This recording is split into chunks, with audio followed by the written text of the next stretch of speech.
di makam kita, di kuburan kita. Karena kita menyadari bahwa Allah Subhanahu wa Ta'ala memberikan usia kita terbatas, sementara amal yang kita lakukan juga terbatas.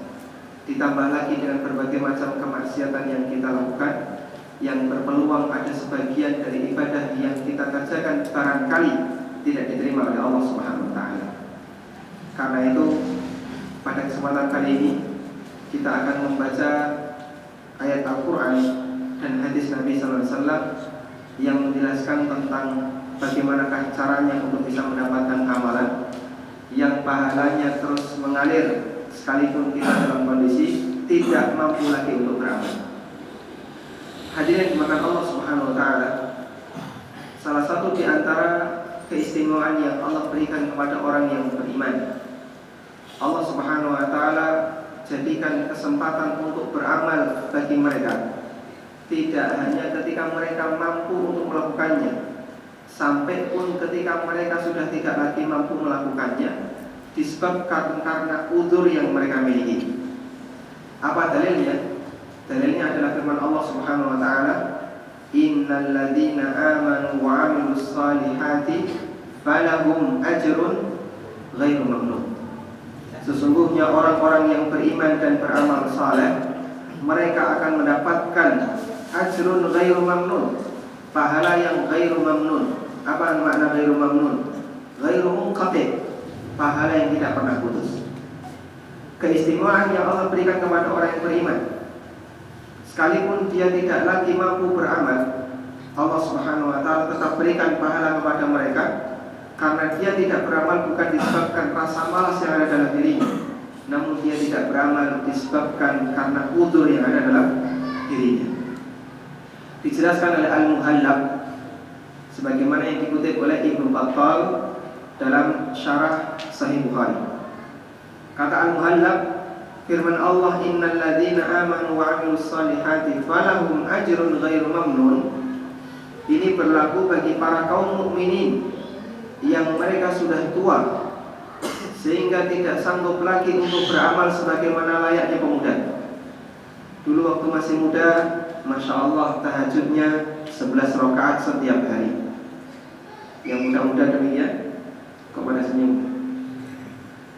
Ketika di usia tua, badan mulai lelah sehingga jumlah rakaat tahajudnya lebih singkat, lebih pendek, dan bahkan lama sholatnya lebih pendek, lebih singkat, sehingga kualitas amalnya dan kuantitas amalnya tidak sebagaimana ketika dia masih di usia muda.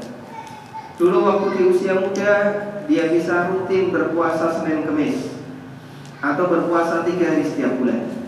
Namun ketika di usia tua, pada saat dia tidak lagi mampu untuk rajin berpuasa, pada saat dia sudah tidak lagi sanggup untuk berpuasa, maka satu demi satu puasa sunnah mulai dia tinggalkan. Itulah yang dimaksud di mana orang yang beriman ketika di usia tua masih mendapatkan aliran pahala dari Allah Subhanahu wa Ta'ala dengan rutinitas amal yang dia kerjakan ketika di usia muda, disebabkan karena dia memiliki udzur yang syar'i. Fisiknya sudah tidak lagi sanggup untuk diajak beramal karena dia tidak mampu melakukannya, maka Allah tetap mengasih pahala kepadanya, falahum ajrun ghairu mamnun. Dia mendapatkan pahala yang tidak pernah putus. Ini semakna dengan sabda Nabi SAW yang diriwayatkan oleh Muslim. Rasulullah SAW mengatakan, idza maridal abdu aw safara kutiba lahu ma kana muqiman sahihan.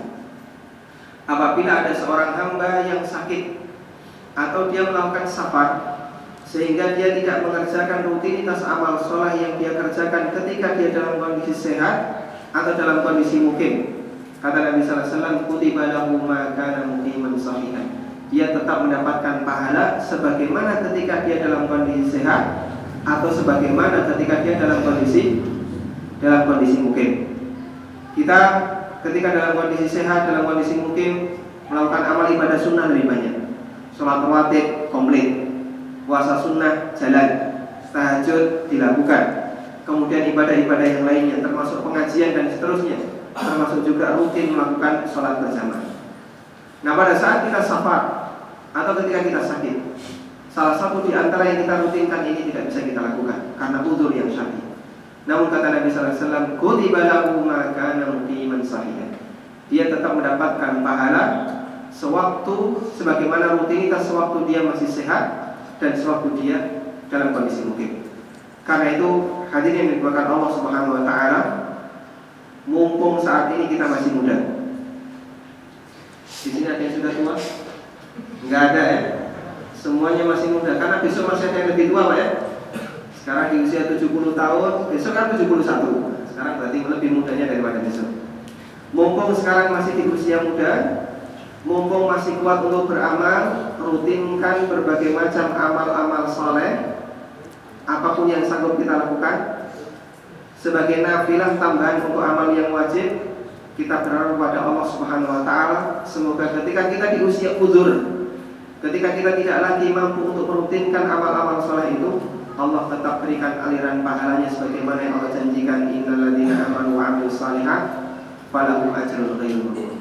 Orang yang beriman dan selalu beramal saleh, menjaga amalnya, dia akan terus mendapatkan pahala yang selalu mengalir. Lalu kemudian bagaimana ketika kita sudah tidak lagi mampu untuk beramal karena badan sudah tidak lagi bernyawa? Di saat kita tidak lagi mampu untuk bergerak, ketika itulah kesempatan manusia untuk beramal sudah putus. Hanya saja Allah Subhanahu wa taala tidak menutup kemungkinan mereka untuk bisa tetap mendapatkan pahala. Karena Allah Subhanahu wa taala mengatakan dalam Al-Qur'an bahwa yang dicatat oleh Allah dari amal seorang hamba tidak hanya amalnya, termasuk yang dicatat adalah pengaruh dari amalnya. Mungkin Bapak Ibu ada yang pernah membaca tulisan yang judulnya dosa MLM. Ada dosa warisan, ada dosa MLM. Seperti itu para ulama. Jadi pahala juga bisa memiliki turunannya. Karena sekali lagi yang dicatat oleh Allah Subhanahu wa taala tidak hanya amal kita, termasuk yang dicatat oleh Allah Subhanahu wa taala adalah pengaruh dari amal kita. Allah berfirman dalam Al-Qur'an, "Inna nahnu nuhyil mauta wa naktubu ma qaddamu." Lanjutannya, "Wa atharahum." Kemudian, "Wa kulla syai'in ahsaynahu fi imamin mubin." Belum pernah Yasin.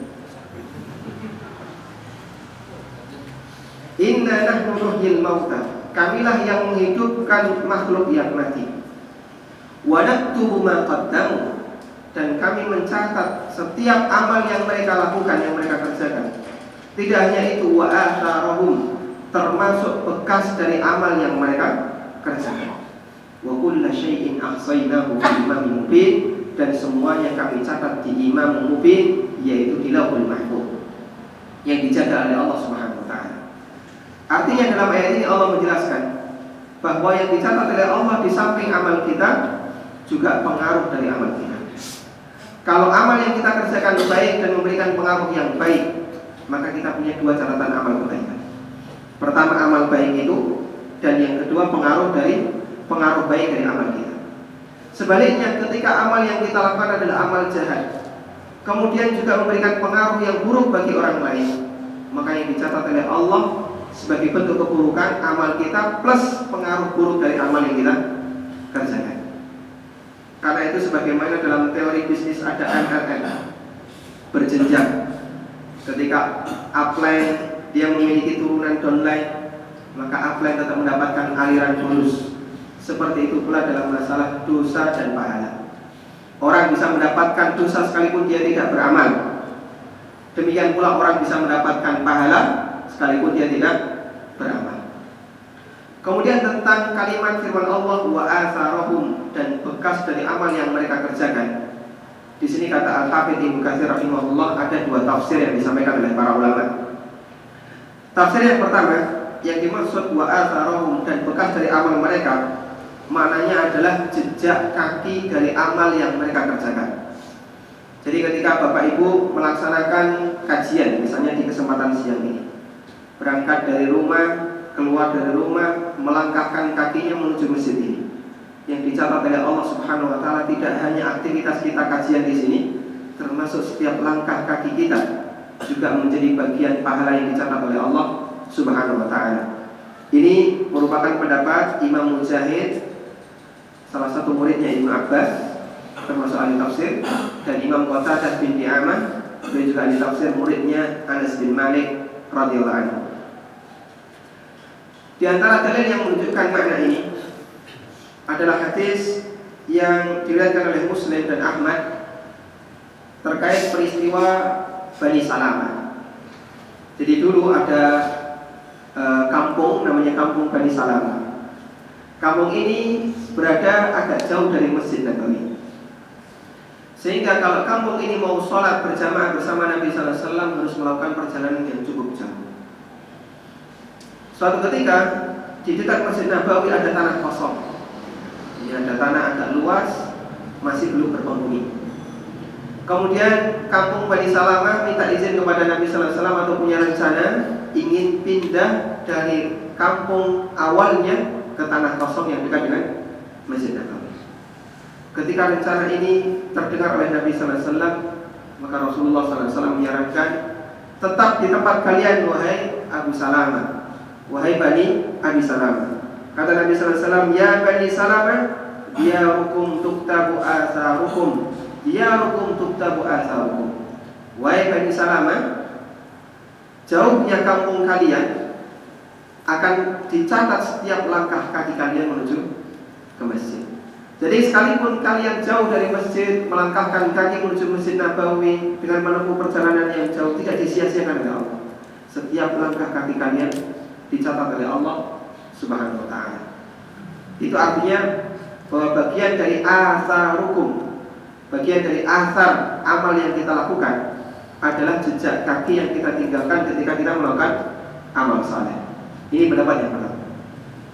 Kemudian pendapat yang kedua, yang dimaksud naktubu ma qaddamu wa atharahum, kami mencatat amal yang mereka kerjakan dan bekas dari amal yang mereka kerjakan. Makna yang kedua adalah pengaruh dari amal yang mereka kerjakan. Artinya yang dicatat oleh Allah tidak hanya amal kita, termasuk pengaruh dari amal kita. Dan ini pendapat yang disampaikan oleh Ibnu Abbas berdalil dengan sabda Nabi Sallallahu Alaihi Wasallam yang diriwayatkan dari Jabir bin Abdullah radhiyallahu anhu.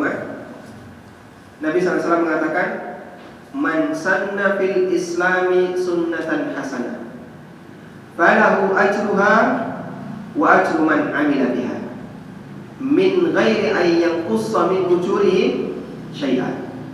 Barang siapa yang melakukan sunnah yang baik, mengawali sunnah yang baik di tengah masyarakat. Yang dimaksud sanna fil islami sunnatan hasanah, maknanya adalah dia memunculkan kembali atau mengajarkan kembali sunnah dan ajaran Nabi Sallallahu Alaihi Wasallam yang mulai banyak ditinggalkan oleh masyarakat. Misalnya di masjid ini sebelumnya belum pernah kenal ada orang yang misalnya ya, dia duduk ketika antara dua sujud dalam posisi iq'a, duduk yang seperti orang jinjit itu ya. Padahal itu bagian dari sunnah. Masyarakat nggak pernah tahu model duduk seperti itu. Kemudian ada salah satu jamaah yang mempraktekannya, membuat yang lain merasa asing. Kok kamu duduknya beda dengan yang lain? Apakah ada sumbernya? Apakah ada dalilnya? Dia jelaskan, ini dalilnya dari Nabi SAW. Kemudian diikuti oleh masyarakat yang lain. Maka orang ini sanna fil islami sunnatan hasanah. Beliau mengembangkan kembali, menerbitkan kembali sunnah di tengah masyarakat yang sebelumnya dilupakan oleh banyak orang. Kata Nabi SAW, falahu ajruha wa ajru man amila biha. Maka dia mendapatkan pahala mengamalkan sunnah itu plus pahala setiap orang yang mengikutinya. Karena itulah hadirin diberkahi Allah, ini salah satu di antara hadis yang memotivasi kita untuk menggali kembali ajaran-ajaran Nabi Sallallahu Alaihi Wasallam yang mulai banyak ditinggalkan masyarakat. Sebarkan di tengah mereka. Karena janji Allah Subhanahu Wa Taala, kita tidak hanya diberi pahala terhadap amal yang kita kerjakan, termasuk kita juga diberi pahala oleh Allah Subhanahu Wa Taala dengan pahala dari setiap orang yang mengikuti amal kita. Min ghairi ayyan qussa min ujurihim syai'a, tanpa mengurangi pahala mereka sedikit pun. Sebaliknya kata Nabi sallallahu alaihi wasallam, wa man sanna fil islami sunnatan sayyi'ah, siapa yang mengawali sunnah yang buruk di tengah masyarakat. Sebelumnya di masyarakat ini belum pernah kenal ada perbuatan maksiat jenisnya A. Misalnya di masyarakat kita, di kampung kita belum pernah ada orang yang mengenal namanya jadilan. Kemudian ada orang yang membuat komunitas jadilan, menggalang jadilan, semuanya serba diajak untuk gabung di komunitas jadilan. Akhirnya tersebarlah kemaksiatan yang ada dalam kegiatan ini. Setiap orang yang mengikutinya akan menyumbangkan dosa untuknya, min ghairi ayyan qussa min auzarihim syai'a, tanpa mengurangi dosa mereka sedikit pun. Hadisnya diriwayatkan oleh Muslim, Ahmad dan yang lainnya. Ini makna yang kedua dari firman Allah Subhanahu wa taala, inna naktubu ma qaddamu wa atharahum wa kullu syai'in ahsaynahu fi imamin mubin. Kami mencatat amal yang mereka kerjakan dan bekasnya. Bekasnya di sini bisa maknanya langkah kaki kita. Ada yang kedua, pengaruh dari amal yang kita kerjakan, dan semuanya dijaga oleh Allah Subhanahu wa taala di Lauhul Mahfuz. Karena itulah hadirin dimakan Allah Subhanahu wa taala, hadis yang tadi kita baca dari Jabir bin Abdullah memberikan motivasi kepada kita agar sebisa mungkin kita berhati-hati dalam beramal. Kalau itu amal baik, maka kalau bisa tularkan kepada yang lain. Karena yang namanya muslim tidak boleh menjadi orang soleh sendirian. Loh kok bisa jadi orang soleh kok dilarang? Bukan dilarang jadi orang soleh. Yang dilarang itu jadi orang soleh sendirian. Setiap muslim harus menjadi orang soleh dan muslim. Apa itu muslim? Mengajak orang lain untuk turun jadi orang soleh. Dia tidak boleh jadi orang soleh sendirian. Kalau sebatas menjadi orang soleh sendirian, kira-kira ada orang yang ganggu atau tidak, Pak? Nggak ada, semua orang bisa menerima. Ini orang mau baik, mau soleh sesuai sunnah sendirian, nggak bakalan ada orang yang ganggu. Tapi kalau giliran dia mau menjadi muslim, mengajak orang lain untuk turut serta seperti dia, barulah di situ mungkin ada orang yang nggak setuju, ada orang yang mengkritik dan seterusnya. Maka munculnya orang yang tidak setuju, munculnya musuh dakwah, itu baru ada ketika ada orang yang mengajak orang lain menjadi soleh. Nabi Muhammad SAW, Abu Bakar As-Siddiq, kemudian para sahabat yang lainnya, sebelum ada Islam, mereka orang soleh atau orang tidak soleh? Sebelum ada Islam, mereka orang soleh. Rasulullah SAW, seperti dalam sejarah yang sering kita baca, sebelum ada Islam, sebelum beliau mendapatkan wahyu, Nabi SAW dikenal dengan memiliki orang yang memiliki sifat-sifatnya sangat terpuji. Dan ketika itu ada nggak orang yang melawan Nabi SAW? Nggak ada. Beliau diterima oleh semua kalangan masyarakat. Bahkan sampai pun pamannya Abu Lahab yang Allah ceritakan dalam Al-Quran, orang yang sangat mencintai Nabi SAW. Ketika Nabi Muhammad SAW melahirkan, Abu Lahab sampai memerdekakan siapa? Suwaibah, budaknya. Karena Suwaibah ini yang ngasih kabar bahasanya keponakannya lahir. Saking gembiranya Abu Lahab, langsung budaknya ini dimerdekakan. Dan dia sangat cinta kepada Rasulullah SAW, kepada Nabi Muhammad SAW sebelum diutus jadi Nabi. Karena sifat-sifat baik yang ada pada diri Nabi Muhammad SAW. Namun begitu Nabi SAW mendapatkan wahyu, kemudian beliau mengajak orang lain untuk mengikuti apa yang beliau ajarkan, di saat itulah mulai banyak pertentangan. Dan Abu Lahab yang dulu menjadi orang yang sangat cinta Nabi SAW, menjadi manusia yang paling benci Rasulullah SAW, hingga kemudian dibantah oleh Allah Subhanahu wa taala dalam Al-Quran. Karena itu jamaah dimakan Allah, sekali lagi, soleh belum cukup. Perlu yang kedua, apa? Muslim. Apa itu muslim? Mempengaruhi orang lain untuk turut jadi orang soleh. Karena kita sadar bahwa yang dicatat oleh Allah tidak hanya amal kita, termasuk dari pengaruh baik, termasuk dari pengaruh dari amal yang kita kerjakan. Kemudian di sini kita akan membaca hadis yang menjelaskan beberapa amal yang tidak terputus sekalipun pelakunya sudah meninggal. Ada beberapa hadis yang nanti kita baca. Hadis yang pertama dari Anas bin Malik radhiyallahu anhu yang diriwayatkan oleh Al-Bazzar, Al-Baihaqi dan yang lainnya dan statusnya hasan. Rasulullah SAW pernah bersabda, "Sab'un yajri lil 'abdi ajruhunna min ba'di mautihi wa huwa fi qabri." Ada 7 amalan yang pahalanya terus mengalir bagi para hamba min ba'di mautihi, sekalipun dia telah meninggal, wa huwa fi qabri, dan dia dalam kuburnya. Kemudian Nabi SAW memberikan rincian apa saja 7 amalan itu. Semoga nanti kita bisa hafal semuanya, Pak. Saya sudah sediakan artikel. Nanti sekiranya selesai kajian, panitia bisa mengcopy untuk dibagikan ke peserta. Jadi yang terlambat nyadat atau yang tidak nyadat, insya Allah terbantu. Alhamdulillah. Kata Nabi SAW, "Sab'un yajri lil 'abdi ajruhun." Ada 7 amalan yang pahalanya terus mengalir bagi hamba min ba'di mautihi, sekalipun dia telah meninggal dunia dan dia dalam kuburannya. Yang pertama kata Nabi SAW, man 'allama ilman. Yang pertama, orang yang mengajarkan ilmu pengetahuan. Yang kedua, au ajra nahran. Dia mengalirkan sungai. Ada sungai yang mati, yang macet, airnya di sana nggak bisa ngalir, kemudian dialirkan, sehingga orang yang berada di bawah turut bisa menikmati air itu. Au hafara bi'ran. Yang ketiga, dia menggali sumur. Kemudian yang keempat, au gharasa nakhlan. Dia menanam kurma. Kemudian yang kelima, au bana masjidan. Dia membangun masjid. Kemudian yang keenam, au waratha mushafan. Dia meninggalkan mushaf, menghadiahkan mushaf untuk orang lain.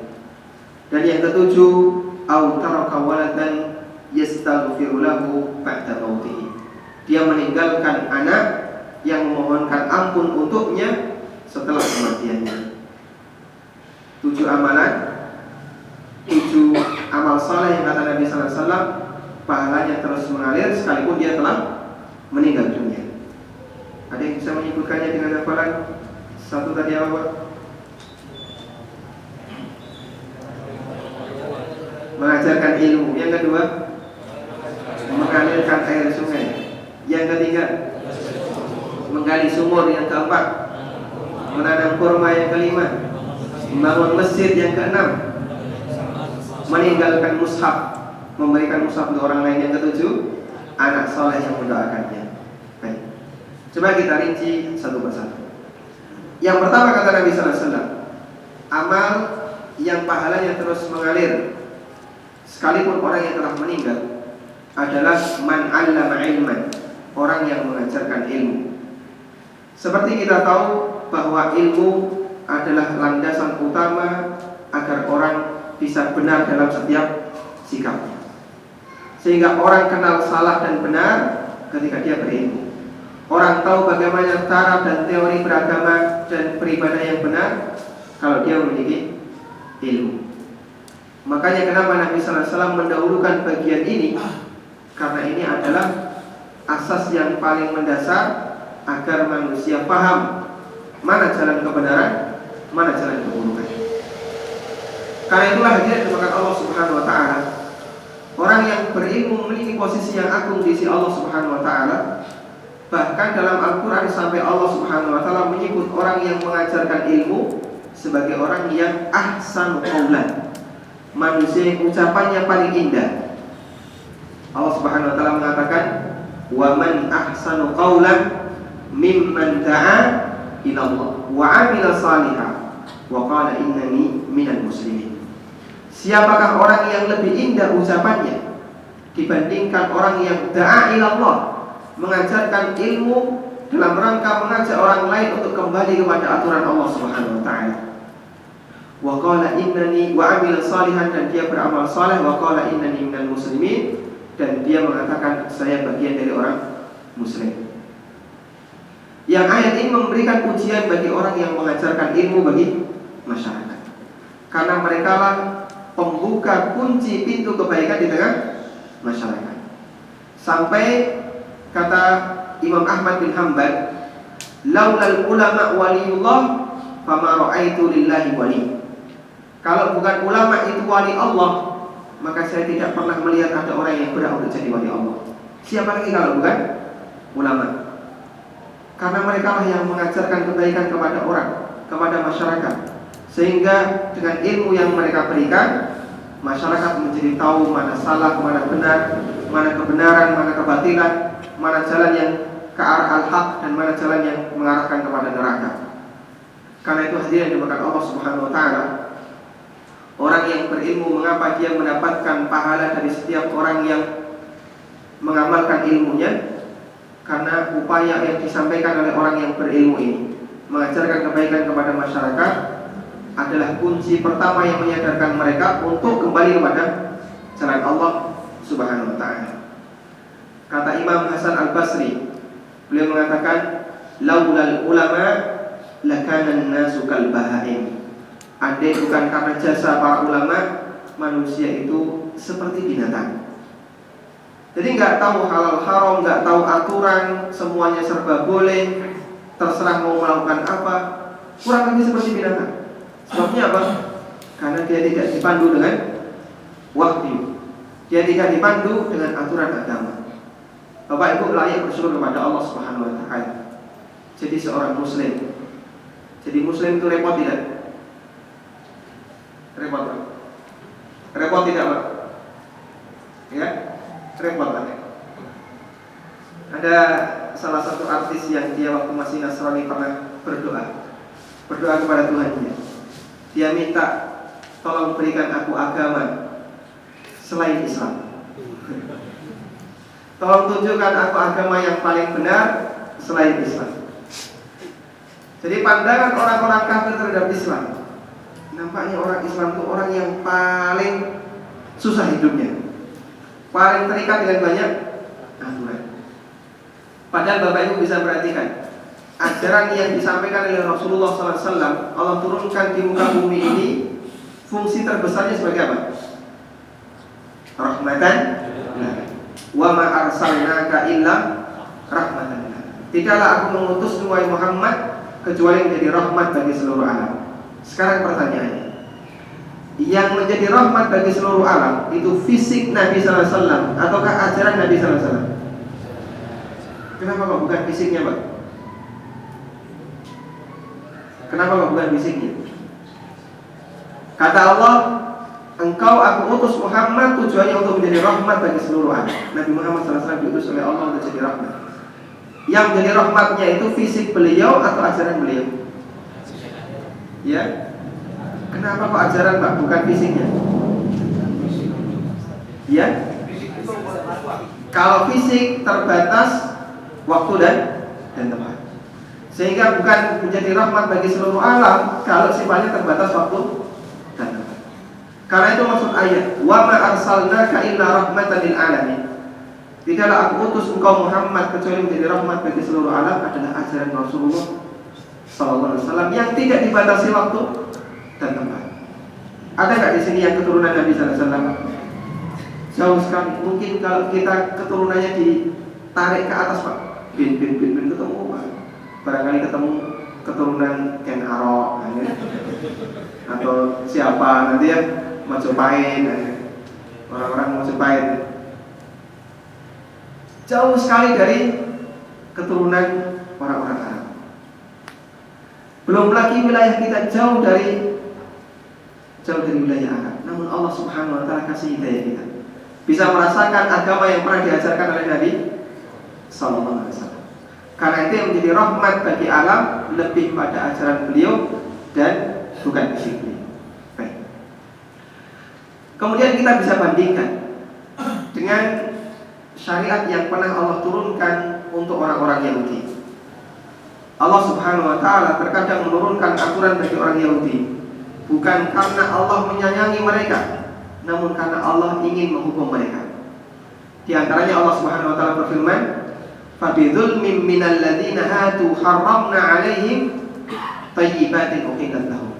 disebabkan kezaliman yang dilakukan oleh orang-orang Yahudi, aku haramkan bagi mereka untuk makan sesuatu yang thayyib, sesuatu yang seharusnya halal bagi mereka.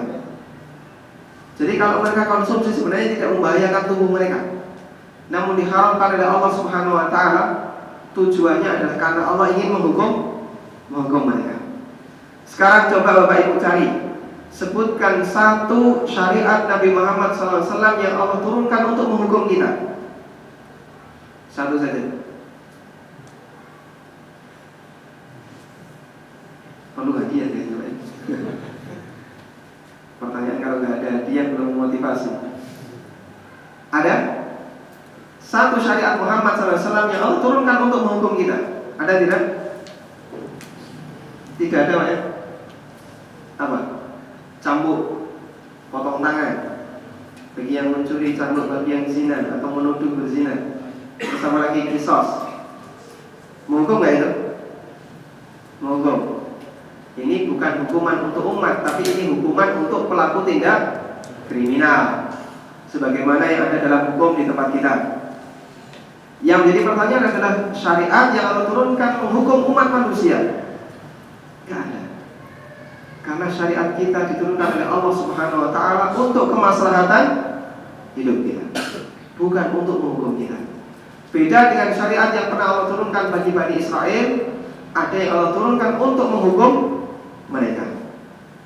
Coba Bapak Ibu perhatikan, Bani Israel itu kalau kena najis, bagaimana pakaiannya? Digunting, dipotong. Jadi tidak seperti kita dicuci, begitu kering boleh dipakai, yang penting najisnya hilang. Kalau Bani Israel enggak, najis potong, kena najis gunting. Mungkin pakaiannya bolong-bolong. Itu kalau di zaman kita kain banyak melimpah. Kalau di masa silam kain masih langka, sehingga mungkin tambalan dari pakaian mereka disebabkan najis itu banyak sekali. Kemudian yang kedua, mereka ketika menyembelih kambing dan sapi ada bagian yang diharamkan. Apanya? Apa yang diharamkan? Gajihnya, lemaknya diharamkan. Kecuali lemak yang terbatas, lemak yang gandeng di tulang. Kemudian apa lagi? Lemak yang ada di punggung atau lemak yang ada di perut. Kemudian Bani Israel itu kalau mereka berbuat syirik, tobatnya bagaimana? Bunuh diri. Yang semua ini tidak ada dalam Islam, tidak ada dalam ajaran Nabi Muhammad SAW. Karena itu sebenarnya kalau mau dibandingkan antara ajaran kaum muslimin, ajaran Nabi Muhammad SAW dengan ajaran Yahudi dan Nasrani, mana yang lebih berat? Ajaran mereka jauh lebih berat. Cuman ketika yang berat-berat itu telah dihapusi semua, kemudian bagian-bagian yang di situ ada isi larangan diubah semuanya. Jadinya semua agama Bani Israel, baik Yahudi dan Nasrani, menjadi agama apa? Semuanya serba boleh. Coba apa yang terlarang dalam agama Nasrani, Pak? Ya? Makanan apa yang terlarang dalam agama Nasrani? Kayaknya kok nggak ada ya. Semuanya serba boleh. Atau perbuatan apa yang terlarang dalam agama Nasrani? Satu, cerai. Yang lain boleh. Sampai pun mereka berzina tidak ada perasaan merasa berdosa. Nah ini contoh bagaimana perbandingan antara ajaran Islam yang dibawa Nabi Muhammad SAW, yaitu berfungsi sebagai rahmatan lil alamin, dengan ajaran yang pernah Allah berikan kepada Bani Israel, yang sebagiannya kadang Allah turunkan dalam rangka menghukum mereka. Namun kenapa manusia begitu ingin melepaskan diri dari ajaran ini? Karena orang tidak ingin terikat. Banyak orang yang tidak mau terikat dengan aturan. Makanya benar apa kata Hasan Al-Basri, laulal ulama lakana nasu kal bahari. Kalau orang itu tidak dinasihati sama ulama, tidak kemudian diikat dengan aturan, manusia itu seperti binatang. Dia akan makan semuanya, minum semuanya, menikmati apapun yang dia inginkan, hawa nafsunya. Makanya hadirin yang dimakan Allah Subhanahu wa taala, jasa besar para ulama yang mengajarkan kebaikan di tengah masyarakat, mengajarkan sunnah-sunnah Nabi sallallahu alaihi wasallam di tengah masyarakat, diabadikan oleh Allah Subhanahu wa taala dengan cara apa? Allah jadikan bekas ilmu mereka tetap mendapatkan aliran pahala sekalipun orangnya telah meninggal dunia. Kemudian pertanyaan berikutnya, apa yang dimaksud dengan al-ilmu an-nafi, ilmu yang bermanfaat?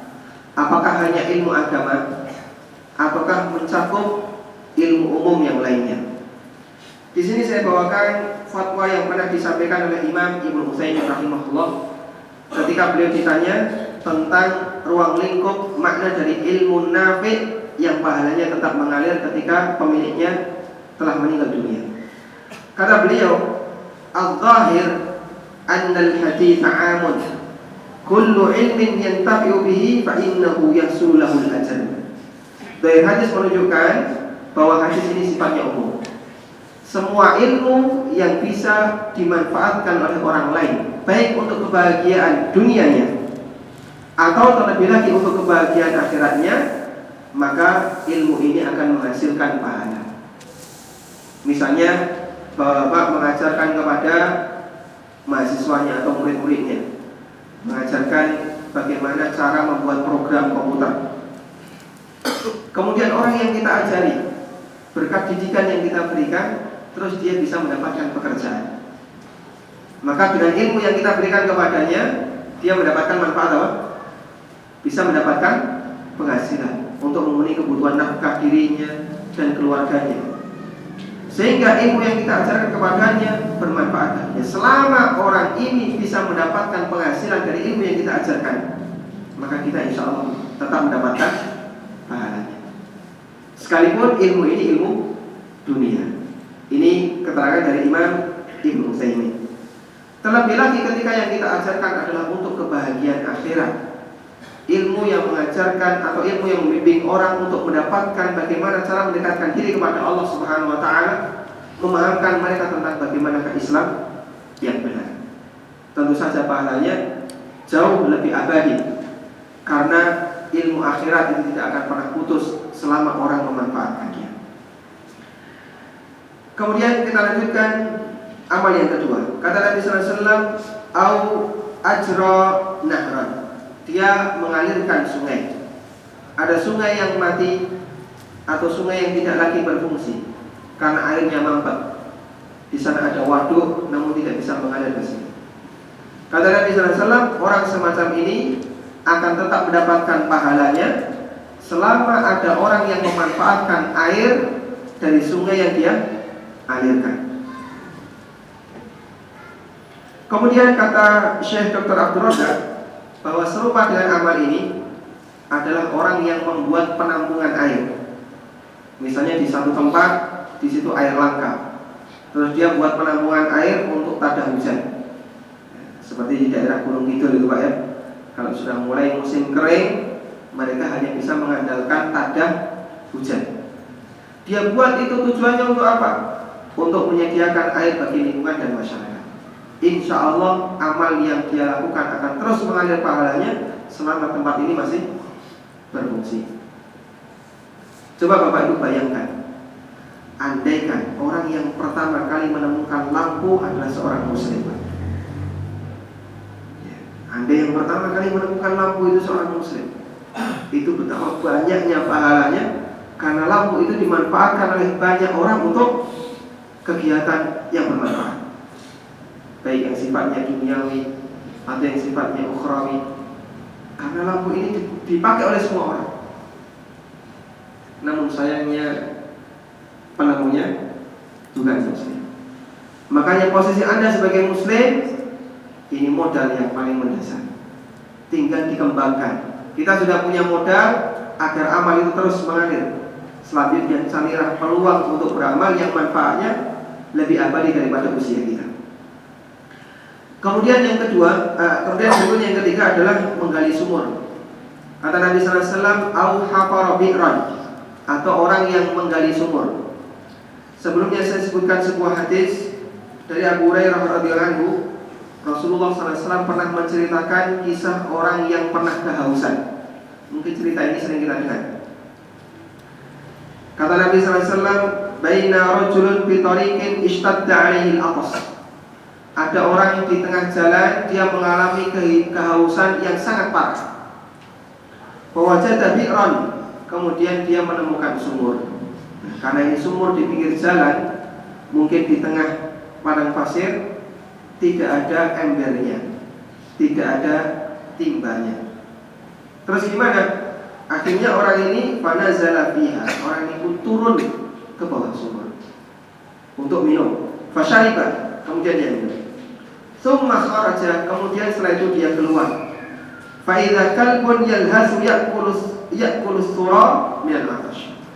Tiba-tiba di atas sumur sudah ada anjing yang menjilati tanah basah karena kehausan. Terus orang ini berpikir, anjing ini mengalami kehausan seperti saya tadi. Dia sangat membutuhkan air. Akhirnya apa yang dilakukan? Faqala ar-rajul, orang ini pun kemudian turun. Fanazal bi'ra famala khuffa. Dia pun turun ke sumur, kemudian sepatunya dipenuhi dengan air. Dia nggak bawa gayung, nggak bawa wadah, belum ada plastik. Sepatunya yang jadi wadah dipenuhi dengan air. Coba Pak, kalau dia turun ke sebuah sumur, kemudian sepatunya yang jadi wadah, kira-kira pada saat dia ngangkat sepatunya, itu organ mana yang dia pakai untuk memegang sepatunya? Ya, kalau tangannya jatuh Pak, dia harus memegangi pinggir sumur untuk bisa naik, sehingga dia manfaatkan mulutnya. Sepatunya digigit, berisi air, kemudian dia naik. Setelah sampai di permukaan, barulah air itu diberikan ke anjing. Fasyakarallahu lahu faghfara lahu. Kemudian Allah Subhanahu wa taala berterima kasih kepadanya, karena salah satu di antara nama Allah itu apa?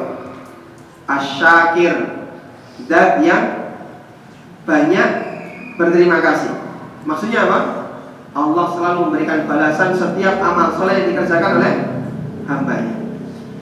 Kemudian Allah berterima kasih kepada orang ini, dan Allah Subhanahu wa taala langsung mengampuni semua dosanya. Dalam riwayat yang lain yang mungkin ini sering kita dengar, orang ini siapa? Yang turun di sumur ini, seorang pelacur, seorang pezina.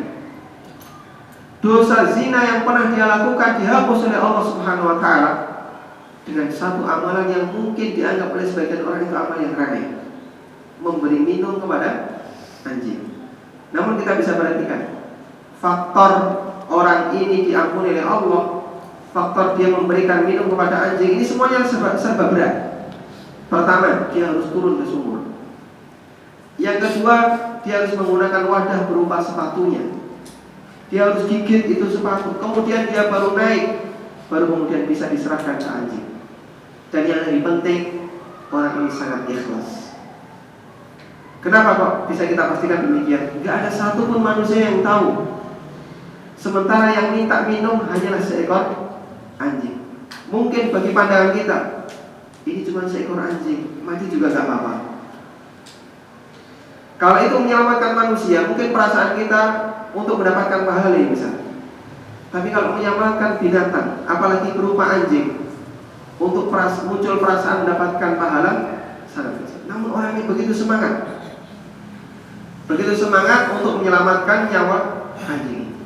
Dan karena itulah Allah Subhanahu wa taala mengampuni dosa-dosanya. Kemudian para sahabat bertanya kepada Nabi sallallahu alaihi wasallam, "Qalu ya Rasulullah, wa inna lana fil bahaimi la ajra." Ya Rasulullah, apakah kita mendapatkan pahala gara-gara ngasih makan binatang? Jawab Nabi sallallahu alaihi wasallam, "Fi kulli dzati kabidin rabbin ajrun." Setiap usaha kita untuk memberikan makanan atau menyediakan kebutuhan makhluk yang dzati kabidin rabbin, yang memiliki hati yang basah. Maksudnya apa? Makhluk yang hidup. Ajrun di sana ada pahalanya. Bapak Ibu semuanya punya piaraan? Punya ya? Ada yang berupa kucing, ada yang berupa ayam, minimal nyamuk gitu. Dipiara nggak? Kita yang punya binatang piaraan, kira-kira kalau Bapak Ibu ngasih makanan ke mereka, ada nggak perasaan dapat pahala?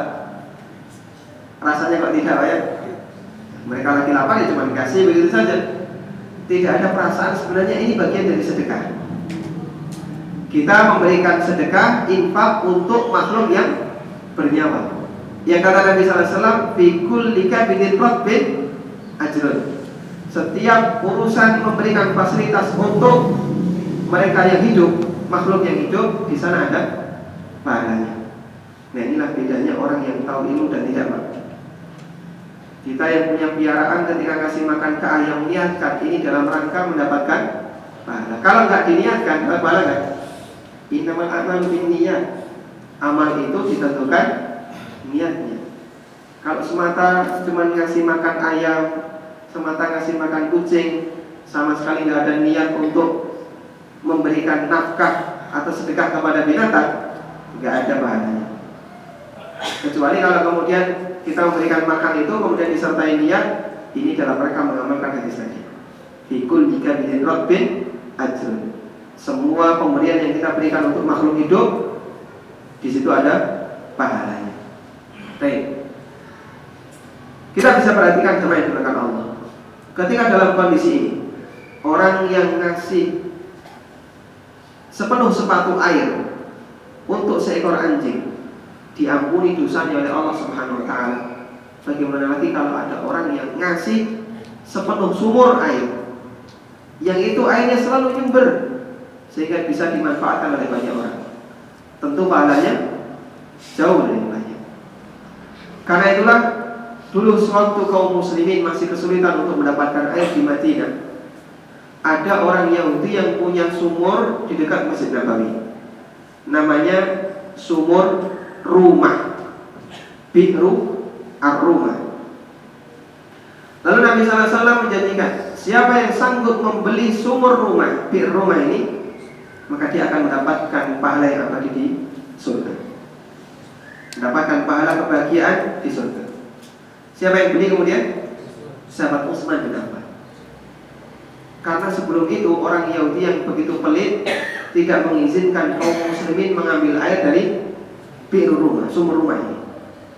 Tapi oleh Utsman, sumur ini dibeli yang kemudian diwakafkan untuk kaum muslimin dan bisa dimanfaatkan oleh para sahabat. Kita bisa lihat dan kita bisa bayangkan betapa besar pahala yang dimiliki oleh Utsman selama sumur ini dimanfaatkan oleh masyarakat. Kemudian berikutnya yang keempat adalah au gharasa nakhlan. Dia menanam nakhlan, menanam kurma. Dalam hadis ini Nabi sallallahu alaihi wasallam menyebutkan jenis pohon tertentu yaitu kurma. Apakah berarti hanya kurma saja yang bisa menghasilkan pahala ketika orang itu meninggal, sementara pohon yang lain tidak menghasilkan pahala? Jawabannya tidak demikian.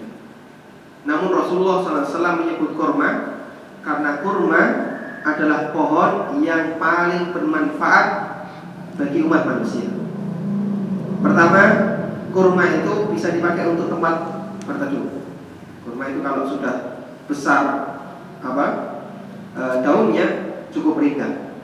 Yang kedua, makanan kurma, makanan berupa buah kurma sangat bermanfaat bagi fisik manusia. Di samping dia bisa menjadi lalapan, dia juga bisa menjadi kebutuhan nutrisi manusia. Berbeda dengan buah yang lainnya.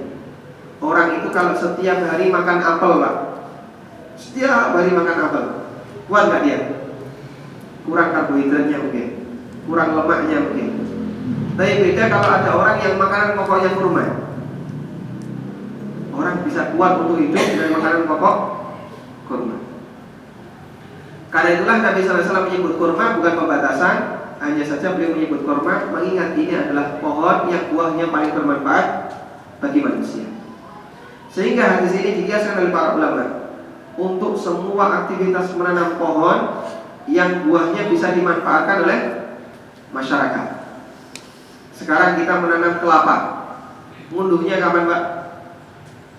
Yang ngunduh cucunya, Pak. Jadi di masa yang demikian lama bisa jadi dia tidak bisa mendapatkan manfaatnya, tapi orang lain yang mendapatkannya. Kita sudah tidak tahu lagi bagaimana nasib pohon ini. Mungkin kita sudah meninggal, namun pohon ini tetap dimanfaatkan oleh banyak orang. Allah Subhanahu wa taala abadikan ini. Kelihatannya sederhana, namun ternyata menanam pohon kemudian manfaatnya bisa diambil oleh orang lain, sekalipun kita sudah meninggal, pahalanya tetap diabadikan oleh Allah Subhanahu wa taala.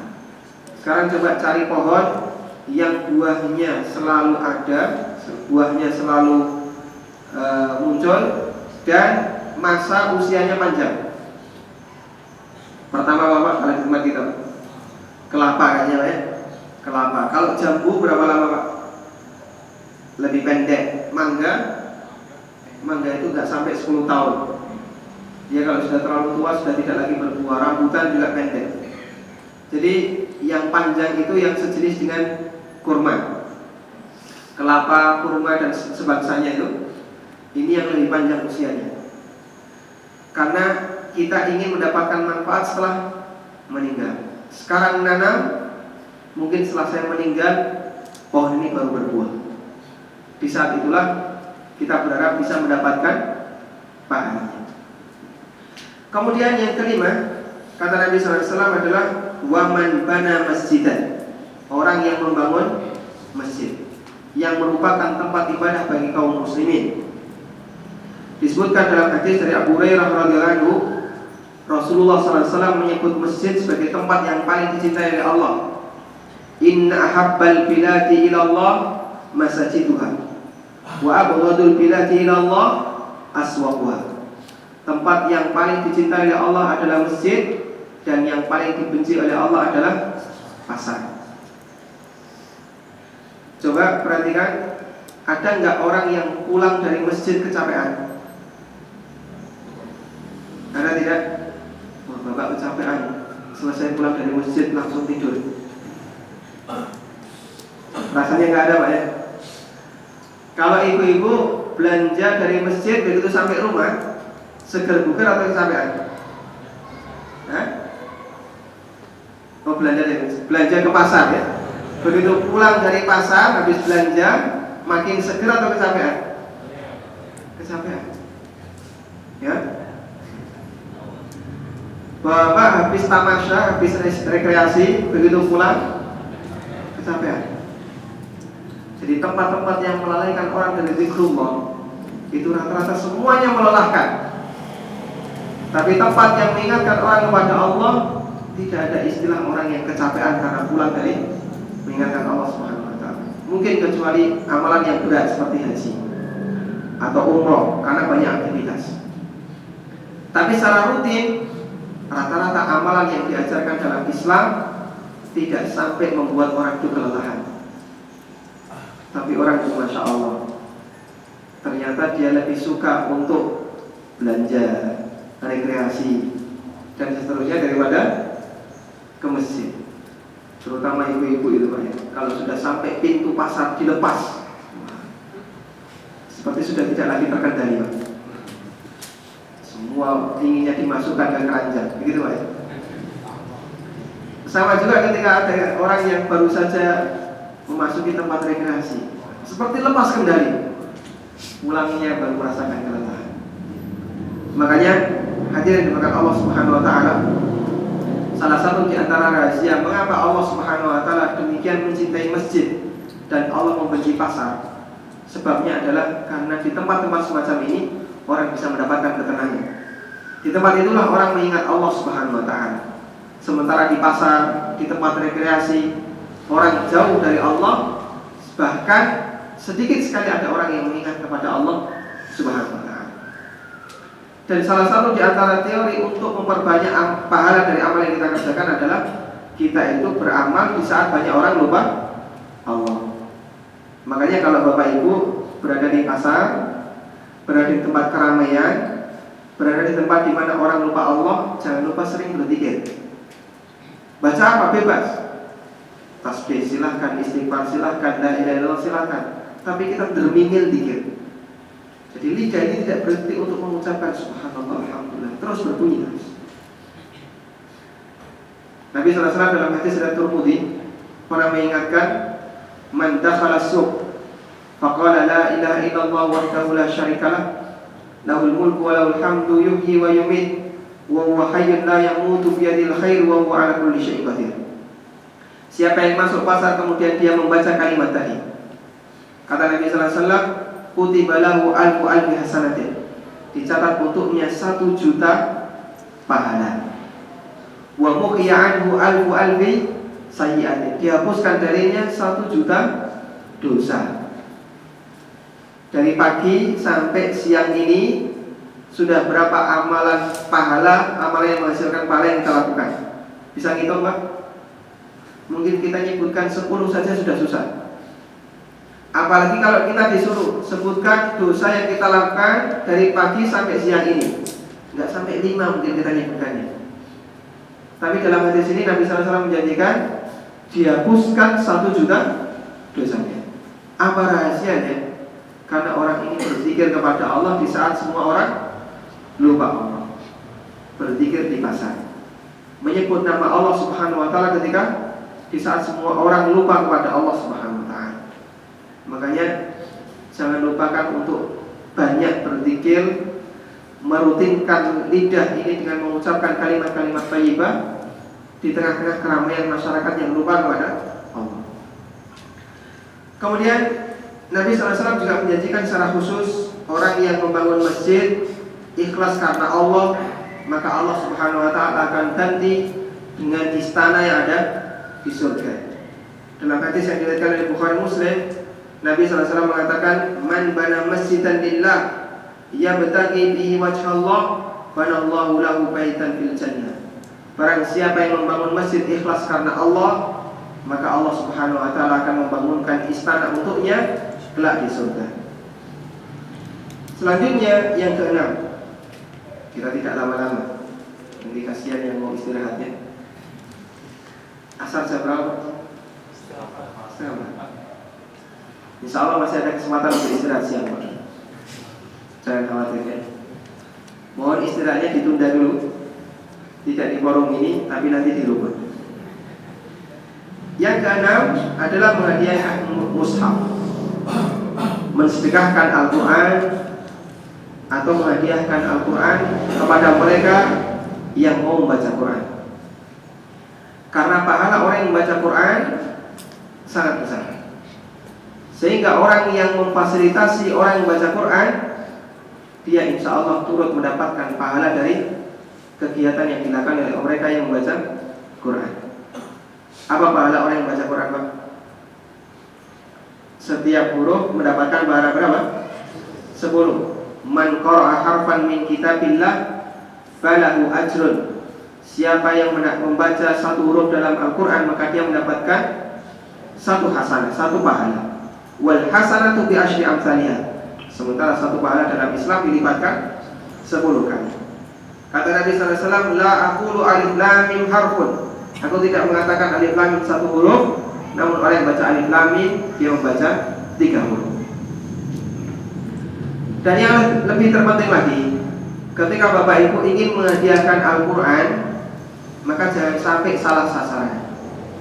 Kadang ada sebagian orang yang menghadiahkan Quran tapi salah sasaran. Ditaruh di mana? Ditaruh di masjid yang masyarakatnya baca Quran tahunan. Jadi kalau pas Ramadan saja Quran itu dibuka, begitu selesai Ramadan disimpan di lemari masjid, dibuka tahun depan. Ini pahalanya terbatas jadinya. Makanya kadang infak itu ketika kita mau sumbangkan ke orang lain, terkadang juga perlu perhitungan, Pak. Kira-kira kalau di tempat ini ada orang mau nyumbang karpet, sementara masjidnya jarang dipakai sholat, cuma digelar sampai belakang, nggak ada orang yang pernah makainya di belakang. Selama manfaatnya tidak digunakan oleh orang, maka di saat itu pahalanya tidak ada. Karena itulah ketika orang beramal perlu mencari bagian yang kira-kira lebih banyak dimanfaatkan oleh orang lain. Kadang ada sebagian masjid membuka donasi, dipakai untuk apa? Untuk taman. Jadi donasi dipakai untuk taman. Seberapa besar manfaatnya? Memang kita tidak ingkari di situ ada manfaatnya. Tapi kalau cuma dipakai untuk taman, dipakai untuk main-main, atau bahkan duduk-duduk orang mojok, Pak ya, pacaran ya, ini ngasih fasilitas orang yang nggak benar malahan. Meskipun itu masjid. Atau kadang dia nyumbang masjid tapi dipakai untuk sesuatu yang hampir sama sekali tidak ada manfaatnya. Karena itu ketika Bapak Ibu nyumbang sesuatu, perhatikan, kira-kira ini manfaatnya besar atau tidak. Makanya orang yang manfaat atau orang yang amalnya paling besar ketika dia nyumbang masjid itu bagian mana, Pak? Bagian mana? Tanahnya. Kan pasti berfungsi, Pak ya? Pasti dipakai. Karena itu salah satu di antara amal besar Rasulullah SAW adalah Masjid Nabawi. Masjid Nabawi itu siapa yang beli tanahnya? Pemilik tanah pertamanya siapa? Rasulullah SAW. Beliau beli dari dua orang musyrik, dari dua anak orang musyrik, dibeli oleh Nabi SAW. Kemudian dibangun Masjid Nabawi. Pertama Masjid Nabawi. Jadi tanah pertama Masjid Nabawi Rasulullah SAW yang wakaf. Kemudian berkembang sehingga seperti sekarang. Tapi bagian Masjid Nabawi yang pernah dibangun Nabi SAW berfungsi atau tidak? Bahkan itu jadi raudhah. Kata Nabi SAW, baina hijri wa mimbari raudhatun min riyadil jannah. Antara rumah Aisyah dengan mimbarku yang berada di ujung. Rumah Aisyah di sana, mimbar Nabi SAW berada di ujung sebaliknya, adalah raudhatun min riyadil jannah. Artinya batas kanan dan kiri masjid ini adalah raudhah ke belakang. Makanya Masjid Nabawi sekarang jadi rebutan orang sholat. Raudhah itulah Masjid Nabawi pertama, terutama yang berada di bagian depan. Sehingga pahala Rasulullah SAW sangat besar karena beliau mengawali pembangunan Masjid Nabawi. Berkembang terus, beliau tetap mendapatkan aliran pahalanya. Maka kalau kemudian ada orang yang mau masjid, pilih tanahnya, Pak. Saya beli tanahnya, kalau bisa ya. Kalau nggak bisa ya kira-kira cari bagian yang paling bisa dimanfaatkan oleh masyarakat. Termasuk juga ketika ada orang yang menyumbangkan buku-buku bermanfaat, buku tentang akidah, buku tentang masalah agama yang bisa dibaca oleh masyarakat sehingga memahamkan mereka terhadap Islam. Ini tidak kalah pahalanya dengan orang yang menyumbangkan Al-Quran. Karena mereka yang memahamkan masyarakat dengan berdakwah dalam bentuk buku akan mendapatkan pahala selama buku itu dimanfaatkan oleh orang lain. Jadi kalau kita tidak lagi punya kesempatan untuk bangun fisik, kembangkan perpustakaan. Cuma yang jadi masalah kan kadang ada sebagian orang kesadaran membacanya masih sangat rendah. Sudah disumbang buku nggak ada yang bacanya, susah ya. Perlu harus ada pengajiannya dulu. Kemudian yang ketujuh, yang terakhir, kata Nabi SAW, awalan yastaghfiru lahu, atau anak yang memohonkan ampunan untuk orang tuanya setelah dia mati. Karena anak soleh adalah harta yang paling berharga bagi orang tua. Sehingga amalan yang dilakukan oleh anak soleh berkat jasa didikan orang tua, maka orang tua turut mendapatkan pahalanya. Dalam hadis yang lain Nabi SAW pernah mengatakan, idza mata ibnu Adam inqata amaluhu illa min thalath. Hadis riwayat Muslim. Kalau Bani Adam itu mati, maka seluruh amalnya terputus kecuali tiga. Pertama apa? Sedekah jariyah. Yang kedua, ilmu yang bermanfaat. Yang ketiga, waladin saleh, anak soleh yang mendoakannya. Orang bertanya, apa yang dimaksud dengan anak soleh dalam hadis ini? Apakah syarat doa anak kepada orang tuanya, anak itu harus soleh? Di sana ada dua pendapat ulama. Pendapat pertama mengatakan, ini boleh disyarat Pak, tidak ada di sini Pak. Apa yang dimaksud anak soleh yang mendoakan orang tuanya? Pendapat pertama mengatakan yang dimaksud anak soleh yang mendoakan orang tuanya adalah anak yang beragama Islam, anak mukmin. Al-waladu saleh bermakna al-waladul mu'min. Selama dia mukmin, maka doa yang dibacakan oleh anak ini untuk orang tuanya akan sampai kepada orang tuanya. Sekalipun bisa jadi dia mukminnya yang masih bercampur dengan dosa. Mungkin anaknya masih banyak atau masih rajin melakukan maksiat, atau dia gabung dengan komunitas yang masih banyak melakukan maksiat. Namun selama dia mukmin, doanya kepada orang tuanya akan menjadi doa yang istimewa di hadapan Allah Subhanahu wa taala. Kemudian pendapat yang kedua, yang dimaksud anak soleh di sini bukan sebatas anak mukmin, namun anak soleh yang betul-betul soleh. Dia melaksanakan kewajiban agama dan meninggalkan al-kabair, dosa-dosa besar, sehingga dia layak untuk mendapatkan predikat sebagai orang soleh. Di saat itulah doanya lebih mustajab, terutama ketika dia mendoakan orang tuanya yang telah meninggal. Dan wallahu a'lam, dari dua pendapat ini yang lebih kuat adalah pendapat yang pertama, karena setiap doa mukmin akan nyambung kepada mukmin yang lain, sekalipun yang satu berada di alam yang berbeda. Yang satu sudah meninggal, yang satu masih hidup, maka doa mukmin yang masih hidup akan bisa sampai kepada mukmin yang lain. Selanjutnya yang jadi pertanyaan begini, kenapa di sini Nabi sallallahu alaihi wasallam menyebutkan awwalatin salih yad'una, anak soleh yang mendoakan orang tuanya? Bukankah doa setiap mukmin kepada mukmin yang lain itu bisa sampai sekalipun dia tidak memiliki hubungan kekerabatan? Sampai atau tidak? Bisa sampai. Apa dalilnya, Pak? Jadi kita mendoakan mukmin yang lain yang dia sama sekali bukan saudara kita, bukan kerabat kita, sampai atau tidak? Sampai. Apa dalilnya? Sholat jenazah. Sholat jenazah. Apakah syarat dalam sholat jenazah harus keluarga? 100% tidak. Terus sampai enggak doanya orang yang sholat jenazah sementara dia bukan keluarganya? Kalau enggak sampai, ngapain disuruh sholat? Nabi SAW memberikan motivasi kita untuk mensolati jenazah dengan diberi pahala berapa? 1 qira'. Tujuannya adalah agar semakin banyak orang yang mendoakan mayit, sekalipun dia bukan kerabatnya. Terus kenapa ketika doa sesama muslim itu bisa sampai? Namun kenapa dalam hadis ini Nabi SAW mengatakan awwalatin salih yad'una, doa anak saleh kepada orang tuanya? Kata sebagian ulama seperti yang disampaikan oleh Al-Munawi, penyebutan anak saleh di sini bukan pembatasan, namun maksudnya adalah sebagai motivasi bagi para anak agar mereka selalu rajin dan rajin mendoakan orang tuanya. Kalau bukan anaknya, siapa lagi yang bisa diandalkan? Kalau mengandalkan orang lain, nanti mereka juga bilang, saya juga punya orang tua yang belum saya doakan, proyek saya belum selesai. Ngapain kamu nyuruh mendoakan orang tua? Padahal saya juga punya orang tua.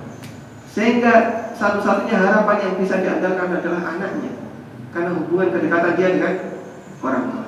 Makanya Nabi SAW menyebutkan ini sebagai bentuk penekanan agar setiap anak tidak pernah melupakan orang tuanya dalam doanya. Ini 7 amalan yang kata Nabi SAW dia bisa mendatangkan pahala sampai pun pelakunya telah meninggal dunia. Kemudian disebutkan dalam hadis yang lain, hadis dari Ibnu Majah, Nabi SAW menyebutkan amalan yang lain yang tidak ada di 7 tadi. Rasulullah SAW mengatakan, inna mimma yalhaqul mu'mina min amali wa hasanati ba'da mauti. Ada beberapa amal yang tetap mengalir setelah dia meninggal. Yang pertama, ilman 'allamahu, ilmu yang bermanfaat, wa nasyarahu, atau yang dia sebarkan. Yang kedua, walatan salihan tarakahu, anak soleh yang dia tinggalkan.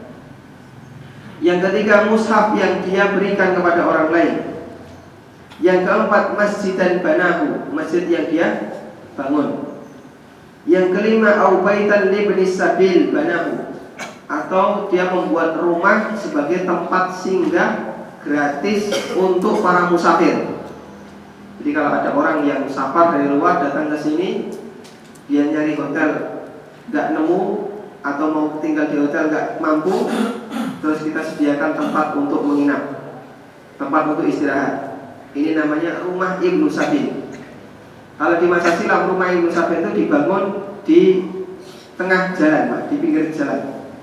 Jadi maksudnya adalah di tempat yang dipakai perjalanan masyarakat untuk menempuh dari satu titik ke titik yang lain. Madinah ke Mekah butuh waktu 1 pekan menggunakan onta. Maka di antara Madinah dan Mekah nanti ada beberapa titik tempat singgah. Itu rumah Ibnu Sabit. Beberapa orang yang mampu membangun rumah seperti itu tujuannya untuk menjadi tempat singgah bagi perjalanan masyarakat. Ini jadi tambahan yang tadi tidak ada. Tambahnya satu lagi rumah singgah bagi musafir. Atau yang keenam, au-nahran ajrahu, sungai yang dialirkan. Kemudian yang ketujuh, au shadaqatan akhrajaha min malihi fi sihhati wa hayatihi, atau sedekah yang dia jariyahkan ketika dia masih sehat. Berarti 2 tambahannya dalam hadis ini yang tidak ada di hadis yang pertama. Pertama rumah singgah, yang kedua sedekah jariyah. Totalnya berapa Pak sekarang? 9. Satu lagi disebutkan dalam hadis dari Salman Al-Farisi yang diriwayatkan oleh Muslim, orang yang pahalanya terus mengalir sekalipun dia sudah meninggal dunia adalah manusia yang melakukan riba. Apa itu riba? Berjaga di daerah perbatasan untuk menghalangi musuh agar tidak menyerang kaum muslimin. Kata Nabi SAW, ribatu yaumin wa layla khairun min siyami syahrin wa qiyami. Orang yang melakukan riba sehari semalam itu lebih baik daripada puasa sebulan, tahajud sebulan. Wa in mata jara alaihi amaluhu alladhi kana ya'maluhu. Dan jika dia meninggal, maka pahala amalnya akan terus mengalir sekalipun dia sudah tidak lagi mampu beramal. Alaihi rizquhu wa amina minal fatta'an. Dia terus mendapatkan rezeki ketika sudah di kuburannya dan dia aman dari fitnah. Maksudnya aman dari pertanyaan kubur. Maka intinya di sana ada 10 amal yang kata Nabi sallallahu alaihi wasallam pahalanya terus mengalir. Coba kita ulang 10 amal itu. Pertama tadi apa Pak? Mengajarkan ilmu yang manfaat. Yang kedua, mengalirkan sungai. Yang ketiga, menggali sumur. 4, menanam kurma. 5, bangun masjid. 6, mengirimkan mushaf. Berikutnya, anak soleh yang mendoakan. Selanjutnya, rumah singgah bagi musafir. Yang ke-9, sedekah jariyah. Yang terakhir, melakukan riba, berjaga di daerah perbatasan. Baik. Satu lagi yang ingin saya bahas dan ingin saya tekankan tentang masalah apa yang dimaksud dengan shadaqah jariyah. Shadaqah jariyah, jariyah dari kata jaro yang yajri yang artinya mengalir. Sedekah jariyah disebut jariyah karena pahalanya terus mengalir. Dan tafsir para sahabat yang dimaksud shadaqah jariyah adalah wakaf. Tafsir para sahabat yang dimaksud sedekah jariyah adalah wakaf. Sehingga para sahabat memahami perintah Nabi sallallahu alaihi wasallam shadaqah jariyah yang mereka lakukan adalah wakaf. Sebagaimana keterangan dari sahabat Jabir bin Abdullah radhiyallahu anhu, beliau mengatakan, "Maka min ashabin Nabi sallallahu alaihi wasallam lahu tarakun illa waqafa." Semua sahabat Nabi sallallahu alaihi wasallam yang punya kemampuan secara finansial, mereka pernah wakaf. Jadi tidak ada sahabat yang selama hidupnya yang mampu, yang selama hidupnya tidak wakaf. Salah satu di antara keistimewaan wakaf itu bahasa fikihnya namanya tasbil. Namanya tasbil. Tasbil artinya ja'alahu fi sabilillah. Dia jadikan untuk di jalan Allah. Aturannya wakaf itu bendanya diabadikan, tapi manfaatnya yang diambil. Sehingga wujud wakaf ini tidak akan diganggu, namun manfaatnya yang diambil. Karena itulah istilah wakaf di tempat kita jauh lebih tersempit dibandingkan istilah wakaf menurut fikih. Kalau istilah wakaf bagi masyarakat, yang namanya wakaf itu biasanya kalau dia berwujud sesuatu yang bisa dipakai untuk tempat ibadah, seperti masjid. atau tempat pendidikan, atau asrama dan seterusnya. Tapi kalau wakaf menurut pemahaman fikih dan pemahaman para sahabat, ruang lingkupnya lebih luas. Semua benda yang dia bisa diabadikan, tidak habis, tapi manfaatnya bisa terus mengalir, bisa terus diambil, itulah wakaf. Karena itulah hakikatnya sebenarnya dalam fikih itu tidak ada istilah wakaf dalam bentuk benda yang bisa habis. Contohnya wakaf tunai, uang bisa habis atau tidak Pak? Bisa habis. Ini bukan wakaf Pak. Atau wakaf air, bisa habis atau tidak? Bisa habis. Atau misalnya wakaf makanan, apalagi ya, ini bisa dihabiskan oleh satu orang. Disebut wakaf itu kalau bendanya abadi, sementara hasilnya bisa dimanfaatkan. Karena itu kalau misalnya ada orang yang wakaf tanah, saya punya tanah di pelosok kampung, tapi isinya sawah, bentuknya sawah. Kira-kira Pak, kalau kemudian kita menggunakan teori wakaf dalam fikih, yang paling tepat sawah ini dipakai untuk apa? Mungkin orang sederhananya langsung mikir sawah ini dibangun masjid. Keliru kalau seperti itu. Biarkan tetap berupa sawah, ditanam nih yang bisa ditanam di situ, hasilnya yang diambil. Dan itulah pemahaman wakaf yang dipahami oleh para sahabat. Makanya mungkin Bapak Ibu pernah mendengar ada istilah rekening Utsman. Pernah dengar ya?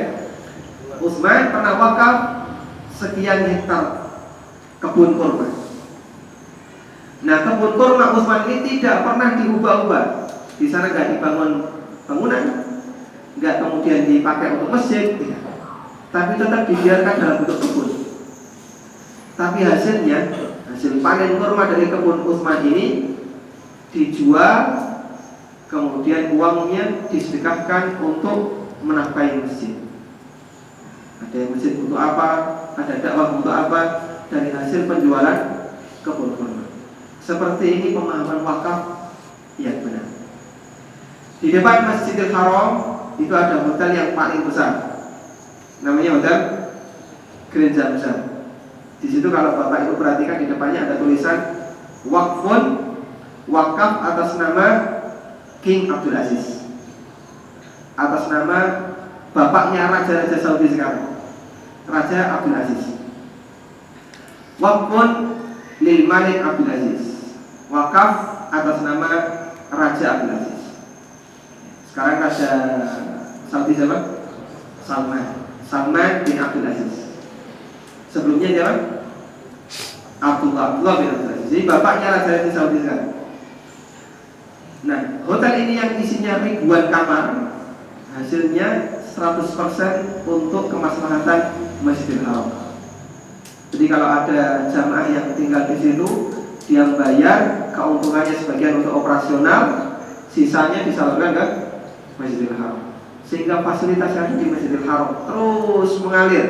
Tidak pernah kita jumpai ada kotak infak yang berjalan. Pernah lihat Pak? Atau ada kotak infak ditaruh di depan pintu? Pernah lihat? Nggak ada. Namun dari mana biaya itu semua? Salah satu sumber penghasilannya adalah hotel yang ada di depannya. Banyak orang yang kemudian mencela hotel ini. Wah ini Abraj Al-Bait, bagian dari pembenaran sabda Nabi SAW. Ri'a Asyar, orang yang mengembala kambing, berlomba-lomba meninggikan bangunan, tanda-tanda kiamat dan seterusnya. Terutama yang digembar-gemborkan oleh orang-orang liberal. Dia tidak pernah sadar bahwasanya hotel ini milik Masjidil Haram, diwakafkan untuk kepentingan Masjidil Haram. Ini pemahaman wakaf yang dipahami oleh para ulama fikih, sehingga wakaf itu tidak selalu dalam bentuk tempat ibadah, tidak selalu dalam bentuk rumah belajar, tempat belajar atau asrama. Namun bisa tetap abadi sebagaimana wujud awalnya, namun hasilnya yang diambil dan digunakan untuk membiayai dakwah. Wallahu ta'ala alam. Mungkin itu yang bisa kita antarkan. Semoga apa yang kita sampaikan ini bermanfaat. Ada tanya?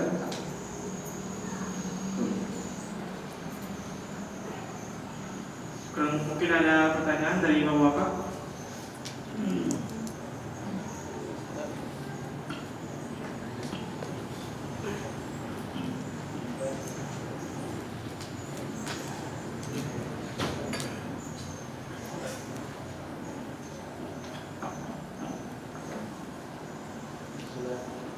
Assalamualaikum warahmatullahi wabarakatuh. Waalaikumsalam warahmatullahi wabarakatuh. Alhamdulillah Ustaz, bisa ketemu di masjid di Bogor Takwa ini biasa Ustaz cuma kelihatan di video YouTube. Nah, kali kelihatan aslinya. Ustaz, saya mau tanya masalah riba tadi. Riba tadi adalah berjaga-jaga di perbatasan. Tapi saya pernah membaca salah satu hadis bahwa riba itu adalah berjalan ke masjid. Apakah ribat di kedua di dalam berjalan di masjid ini beda dengan ribat yang ada di berjalan di perbatasan tersebut? Nah, sedangkan saya juga membaca saudara itu bahwa salah satu mata yang tidak disentuh oleh api neraka adalah mata yang berjalan di perbatasan. Makanya apa yang perbedaan di antara kedua ribat tersebut? Assalamualaikum warahmatullahi wabarakatuh. Waalaikumsalam warahmatullahi wabarakatuh. Saya masih ingat, saya pernah satu mobil dengan beliau. Riba secara bahasa artinya ikatan kebaikan. Secara bahasa artinya ikatan kebaikan. Rasulullah SAW pernah mengatakan, "Ala ukhbirukum bima yarfa'u bihi darajat wa tamhu bihi al-khataya." Maukah aku sampaikan kepada kalian amalan yang bisa meninggikan derajat dan bisa menghapus dosa? Jawab para sahabat, "Bala ya Rasulullah." Tentu ya Rasulullah. Kemudian Nabi SAW mengatakan, "Isbagul wudu 'ala al-makani wa kasratul khuta' ila al-masajid wa intidharus shalah ba'da shalah. Fadzalikumur riba, fadzalikumur riba." Yang dimaksud amalan yang bisa meninggikan derajat, menghapus dosa adalah pertama menyempurnakan wudu, sekalipun orangnya nggak suka, mungkin terlalu dingin atau mungkin ada gatal-gatal di anggota wudu, sehingga kalau kena air risih, namun dia tetap sempurnakan wudu. Yang kedua, wa kasratul khuta' ilal masajid, memperbanyak langkah menuju masjid. Dan yang ketiga, wa intidharus shalah ba'da shalah, menunggu sholat setelah sholat. Itulah ikatan amal kebaikan. Jadi maksud Nabi SAW di sini, beliau ingin menceritakan rangkaian orang yang melaksanakan satu sholat jamaah. Dia kan tidak beramal sekali, Pak. Dia beramal berkali-kali. Wudu di rumah, kemudian jalan kaki menuju masjid. Sampai di masjid dia sholat tahiyatul masjid, sholat qobliyah atau sholat yang lainnya. Kemudian setelah itu dia duduk, nunggu iqamah, nunggu sholat berikutnya, sampai kemudian qomat dia ikut melaksanakan sholat wajib berjamaah. Maka terjadilah ikatan amal kebaikan mulai dia dari rumah, berjalan, kemudian sholat sunnah sampai sholat wajib. Dan kita bisa perhatikan orang dalam kondisi seperti ini, ada perasaan yang berbeda nggak ketika dia dalam kondisi tidak suci? Bedanya apa Pak? Mungkin dia akan berusaha jangan sampai ngentut, nahan hadas. Dia akan jaga diri, jangan sampai nanti di tengah perjalanan melakukan maksiat dan seterusnya. Jangan dikira itu tidak ada pahalanya Pak. Atau ketika Bapak Ibu dari maghrib sampai isya nggak pulang, biar terjadi ikatan amal kebaikan, nggak putus antara maghrib sampai isya. Setelah selesai maghrib tidak pulang, diisi dengan kegiatan yang bermanfaat di masjid, entah baca Quran atau kajian atau kegiatan bermanfaat yang lainnya. Maka terjadilah ikatan dari satu amal ke amal berikutnya. Kita akan selalu berusaha jaga wudu. Pengen kentut ditahan, kalau bisa jangan. Pengen apa ditahan. Bahkan kadang pengen buang air ke belakang karena mungkin dia tidak ingin batal, dia tahan. Selama itu tidak sampai membuat tidak sampai kemudian menyebabkan dia terlalu sibuk memikirkan ingin buang air, diperbolehkan. Maka tindakan semacam ini termasuk riba. Dia menjaga kondisi dirinya untuk selalu suci. Itulah ikatan kebaikan.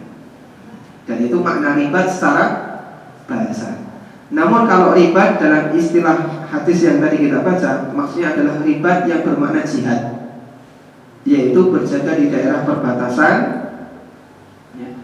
antara negeri muslim dan negeri kafir. Tujuannya dalam rangka menghalangi musuh jangan sampai dia masuk ke negeri muslim. Wallahu a'lam. Ada lagi yang ingin bertanya?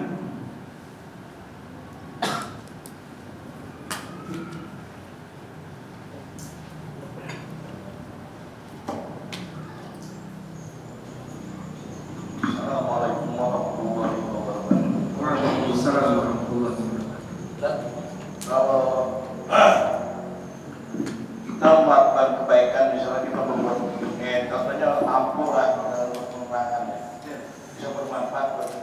Cuman kalau ternyata lampu ini buat kemaksiatan misalnya gitu, ini gimana? Kalau kebaikan kita dapat pahala, kalau buat kemaksiatan yang kita ambil ini kena dosa apa enggak? Ya. Yang menggunakan alat yang kita ciptakan, misalnya kita menemukan satu alat X, kemudian alat ini dimanfaatkan oleh banyak orang, maka ada dua peluang di sana. Terkadang dipakai untuk kegiatan kebaikan atau dipakai untuk kegiatan kemaksiatan. Kalau itu dipakai untuk kegiatan kemaksiatan, orang ini cipratan dosa atau tidak? Jawabnya tidak, karena dia tidak menanggung dosa yang dilakukan oleh orang lain. Wala taziru waziratun wizra ukhra.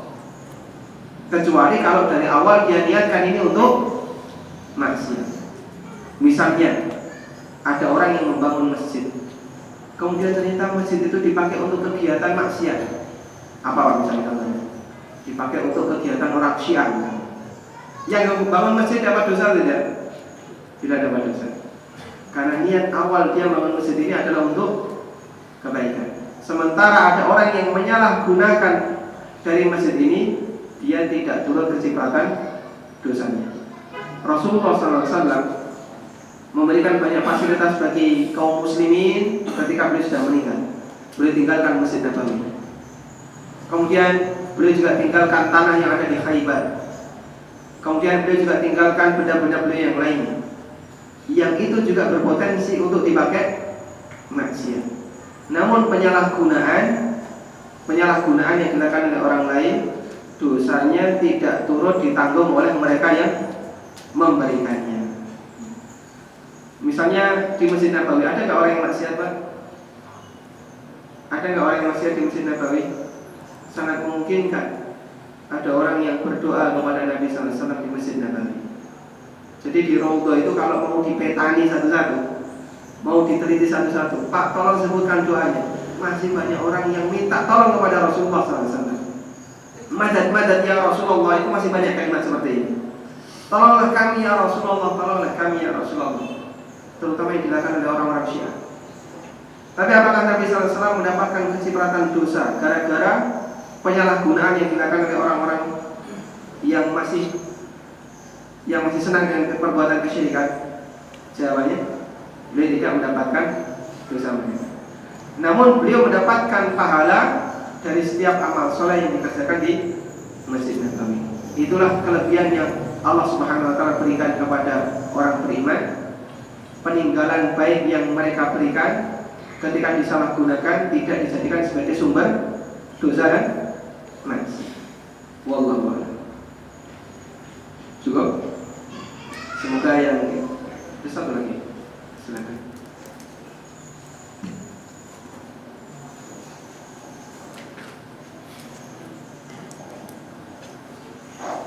Assalamualaikum warahmatullahi wabarakatuh. Waalaikumsalam. Ustaz, yang saya sampaikan bisa di luar tema ya?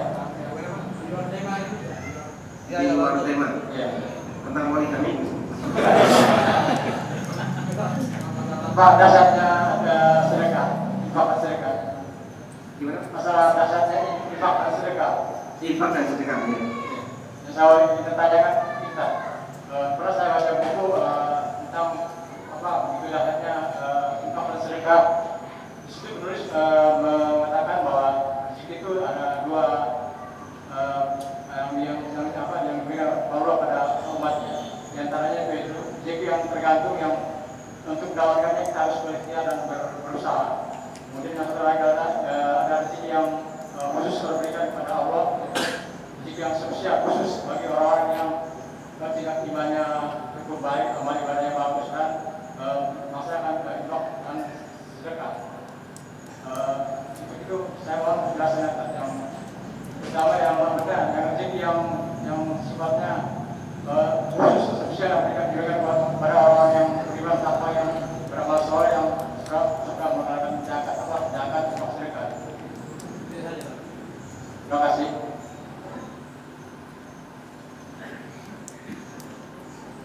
Saya ulang pertanyaannya. Ada orang yang mengatakan rezeki dibagi menjadi dua. Yang pertama rezeki yang didapatkan dengan cara ikhtiar dan berusaha bekerja. Kemudian yang kedua, rezeki yang Allah siapkan khusus untuk orang-orang yang beriman dalam bentuk infak dan sedekah. Jika maksud pembagian ini adalah seperti yang pernah disampaikan oleh Rasulullah SAW, bahwa rezeki manusia itu hanya dua hal. Pertama, apa yang dia habiskan, dan yang kedua, apa yang dia sedekahkan. Kalau maksudnya demikian, kita benarkan, karena yang namanya rezeki adalah apa yang kita gunakan, apa yang kita manfaatkan. Kalau yang kita simpan, rezeki kita atau bukan, Pak? Misalnya Bapak Ibu mengumpulkan banyak sekali bahan makanan di rumah, atau mengumpulkan berbagai macam harta ditaruh di rumah. Pertanyaannya, apakah semua yang ada di rumah kita itu jatah rezeki kita? Ya? Terus jatah rezeki orang lain? Atau jatah rezeki tetangganya? Jatah rezeki siapa, Pak? Ya? Ahli waris. Apa yang ada dalam rumah kita belum tentu jatah rezeki kita. Ada orang yang bekerja siang malam mengumpulkan harta, kemudian dia taruh dalam rumahnya, dia masukkan terus ke dalam rumahnya, rezeki yang tidak ada hentinya masuk ke dalam rumahnya. Selesai bekerja dia mati. Apa yang ada dalam rumahnya milik siapa? Milik ahli warisnya. Berarti dia mengumpulkan rezeki untuk orang lain. Meskipun demikian, kadang ahli waris juga belum tentu memiliki rezeki itu. Bisa jadi kemudian setelah ayahnya meninggal, rebutan antar ahli waris, dipanggil pengacara, separuh rezeki itu diserahkan ke pengacara. Maka ada yang lari ke kanan, ada lari ke kiri, dan seterusnya. Makanya sehebat apapun kerja yang dilakukan oleh manusia, bisa nggak dia melampaui jatah rezekinya? Bisa tidak? Tidak bisa. Dan itulah pembenar sabda Nabi SAW, sebagaimana dikatakan di Ibnu Majah, Inna ruhal kudus qad nafatha fi rawhi, sesungguhnya Roh Kudus yaitu Jibril membisikkan dalam batinku, innahu lan tamuta nafsun hatta tastawfi rizqaha. Tidak ada jiwa yang mati kecuali dia telah menghabiskan jatah rezekinya. Artinya sehebat apapun kerja manusia, sebanyak apapun harta manusia, tidak akan mampu melampaui batas jatah rezekinya. Dia punya uang banyak, jatah rezekinya cuma sedikit, ya itu saja yang dia bisa dimanfaatkan. Sebaliknya ada orang yang tidak mampu, selama jatah rezekinya masih ada, nggak bakalan mati-mati sampai jatah rezekinya habis. Namun kalau maksudnya bahasanya rezeki itu ada yang diperoleh dengan cara dicari dan ada yang diperoleh dengan cara diam saja, ini wallahu a'lam mungkin pembagian yang kurang tepat. Karena jatah rezeki yang Allah berikan kepada umat manusia itu semuanya telah ditetapkan oleh Allah Subhanahu wa taala. Allah mengatakan, "Wa ma min dabbatin fil ardi illa 'ala Allahi rizquha."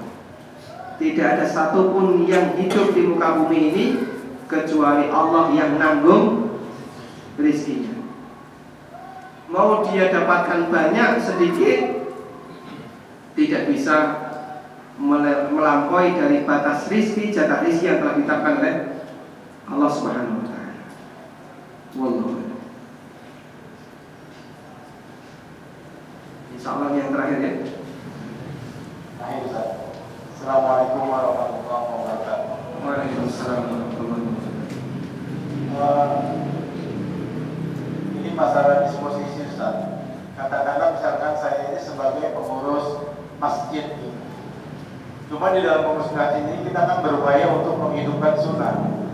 Namun di dalam sebelumnya itu ada semacam kegiatan-kegiatan yang kita katakanlah ya yang mengada-adakan, gitu. Maksudnya ada perkara-perkara baru, katakanlah gitu. Namun kita membiarkannya, Ustaz. Bagaimana disposisi kita itu menurut pandangan Islam itu sendiri? Terima kasih. Kaidah secara umum, Pak, dalam masalah ingkarul munkar, ketika kita melihat ada kemungkaran di sekitar kita, Nabi SAW menyarankan, man ra'a minkum munkaran falyughayyirhu biyadihi. Siapa yang melihat kemungkaran di hadapannya, ubah dengan tangannya. Fa illam yastati' fa bilisani. Kalau enggak mampu, dengan lisannya. Fa illam yastati' fa biqalbi. Kalau enggak mampu, minimal dengan hatinya. Wa dzalika adhaful iman. Dan itu derajat iman yang paling rendah dalam masalah ingkarul munkar. Standar mampu dan tidak mampu ini kembali kepada masalah kemaslahatan. Kembali kepada masalah kemaslahatan. Ukuran kemaslahatan. Ini kalau kemudian saya ubah pakai tangan, bisa jadi orang malah membalas ke saya. Misalnya ada orang yang melakukan maksiat, kemudian kita datang bubarkan. Bisa jadi semuanya malah menyerang kita, kita dikeroyok, bisa bahaya. Berarti dia nggak mampu untuk melakukan ini. Ada yang kedua, ketika dia sampaikan secara lisan, ini juga bisa berbahaya. Mungkin yang lain akan protes, bahkan bisa mengancam keselamatan nyawanya. Maka dalam kondisi ini dia belum mampu. Tapi dalam pilihan yang terakhir, yaitu batin, hati, ada nggak orang yang tidak mampu? Nggak ada, karena hati di luar kegiatan orang lain, di luar aktivitas. Hati saya di luar aktivitas kanan kiri saya, sehingga saya benci. Orang lain bisa memaksa nggak? Saya harus cinta? Tidak. Dan bagian dari ingkarul munkar dengan hati adalah membenci kemungkaran itu. Kemudian kita berusaha untuk menjauhinya. Minimal ketika Bapak punya posisi di sebuah yayasan, sementara di yayasan itu ada unsur kemaksiatan, minimal satu catatannya, jangan sampai hati kita ridho dengan aktivitas mereka. Karena ini derajat ingkarul munkar yang paling rendah. Kita punya program ke depan, semoga ini nanti semua sesuai dengan sunnah. Namun mungkin tidak bisa kita tekankan saat ini, belum waktunya, boleh ditunda sampai kemudian memungkinkan untuk kita buka. Wallah, coba semoga yang kita sampaikan ini bermanfaat. Nanti bisa minta ke panitia. Ini kita tinggalkan. Mohon maaf saya belum sempat fotokopi. Wassalamualaikum warahmatullahi wabarakatuh. Wa akhiru da'wana alhamdulillahirabbil alamin. Subhanakallahumma wa bihamdika asyhadu an la ilaha illa anta astaghfiruka wa atubu ilaik. Assalamualaikum warahmatullahi wabarakatuh. Syukuran jazakallahu khair pada Ustaz Aminul Bait Hafizahullah Ta'ala yang telah memberikan kita tausiahnya. Sedikit informasi kepada para jemaah, insyaallah Ta'ala Permata Perhimpunan Umat Jemaati Tabut Taqwa akan kembali mengadakan kajian, yaitu Sabtu 23 Januari, yaitu pemateri Ustadz Abu Ya'la Burnaidi dengan tema semangatnya para sahabat dalam berdakwah. Insyaallah, terima kasih. Kami mohon maaf atas kekurangan panitianya. Sebelum jazakumullah khairan. Assalamualaikum warahmatullahi wabarakatuh.